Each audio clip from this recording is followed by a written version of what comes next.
Hey fellas.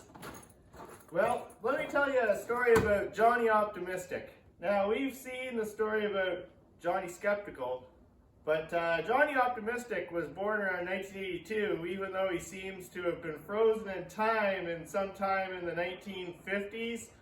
So these snowmobiles are a pretty hot item to him, even though, you know, it seems pretty new, like I think, but it's old. Well, it's actually a little bit older than me. And my other one is even older than that. So when you buy one, you know, you got to assume you're going to work on it. I know, you've heard that about old snowmobiles before. You need to work on them. Well, I thought today, winter vacation, Boxing Day, got to go to my mother's today, so I thought, well, I'll get out early in the morning, get this fired up, we'll have a little bit of family fun around the yard.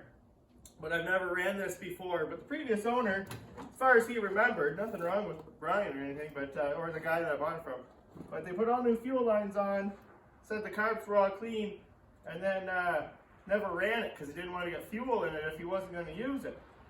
So, you know, you run with that.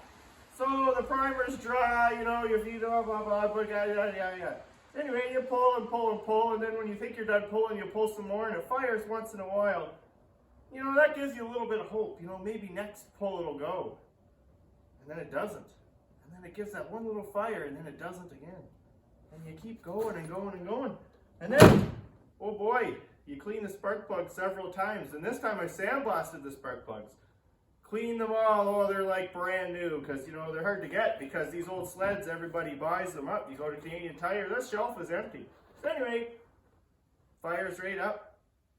All right, fuel pouring out the carburetors all over the place. So you tap them with a wrench just like they do on the other videos and what your dad used to do, and that doesn't do nothing. So you take the carburetors off, they're all gummed up, floats stuck, needles seized, everything off. Great. So anyway, give them a quick clean, blow out the jet hit. It's good.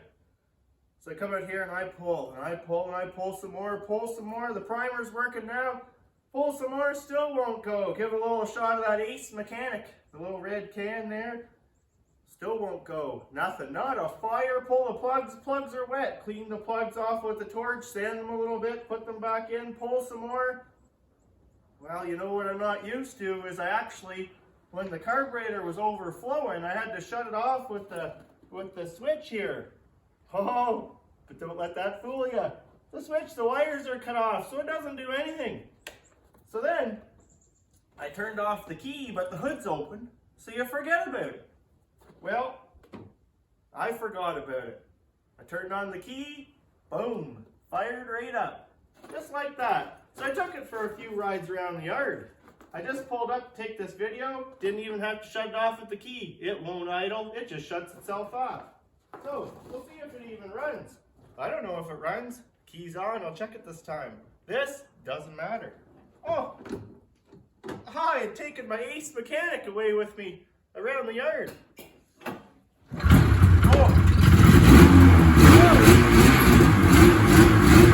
Okay, weather running, boys. Just in time to go to my mountains for Boxing Day.